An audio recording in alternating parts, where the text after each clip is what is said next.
السلام علیکم ورحمۃ اللہ وبرکاتہ۔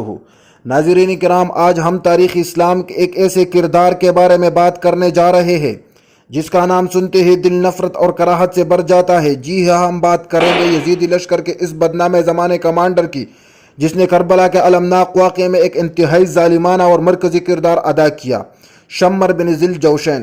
شمر بن ذی الجوشن، جس کا اصل نام شرحبیل بن اوس تھا اور کنیت ابو سابغہ تھی، اس کا تعلق قبیلہ حوازن سے تھا۔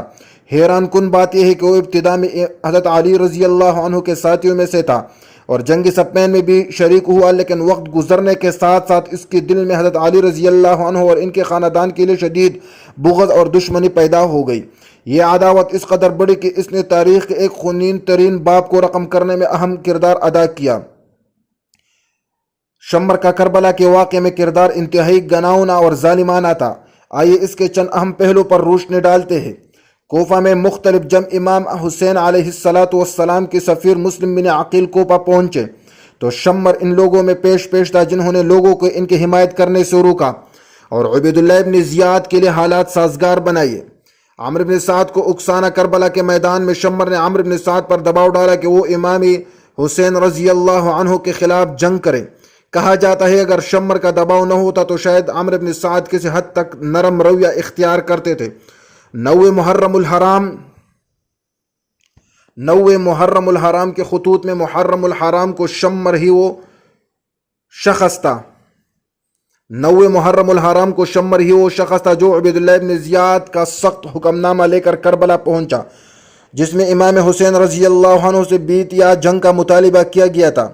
اس خط نے عمرو بن سعد کو جنگ کا حتمی فیصلہ کرنے پر مجبور کر دیا۔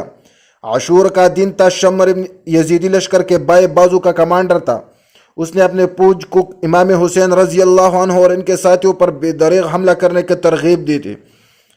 تاریخ کے بدترین ستم ظریف یہ ہے کہ شمر بن ذی الجوشن کا نام امام حسین رضی اللہ عنہ کی شہادت کے ساتھ ہمیشہ جڑا رہے گا۔ روایت میں آتا ہے کہ جب امام حسین رضی اللہ عنہ زخموں سے چور ہو کر زمین پر گرے تو یہ وہ بدبخت شخص تھا جس نے ان کے مقدس سر کو تن سے جدا کیا۔ صرف یہی نہیں، اس نے امام حسین رضی اللہ عنہ کے خیموں کو لوٹنے اور ان میں آگ لگانے کا بھی حکم دیا۔ اہل بیت اطہار کے خواتین اور بچوں پر جو مظالم ڈھائے گئے ان میں بھی شمر پیش تھا۔ بالآخر شمر بن ذی الجوشن اپنے کیپر کردار کو پہنچا جب مختار ثقفی نے امام حسین رضی اللہ عنہ کے خون کا بدلہ لینے کے لیے تحریک شروع کی تو شمر ان مجرموں میں سے ایک تھا جنہیں گرفتار کیا گیا، اسے عبرتناک طریقے سے قتل کیا گیا اور اس کا سر مختار کے پاس بھیجا گیا۔ ناظرین کرام، شمر بن ذی الجوشن تاریخ انسانیت کا ایک ایسا سیاہ باب ہے جو ہمیں ظلم، بربریت اور اہل بیت رسول کی مظلومیت کی یاد دلاتا رہتا ہے۔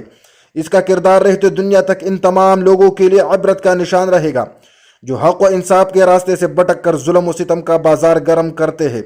اگر آپ کو ہماری یہ ویڈیو معلوماتی لگی ہو تو اس سے لائک کریں، شیئر کریں اور ہمارے چینل کو سبسکرائب کرنا نہ بھولیں۔ اگلی ویڈیو میں ہم ایک نئی موضوع کے ساتھ حاضر ہوں گے، تب تک کے لیے اللہ حافظ۔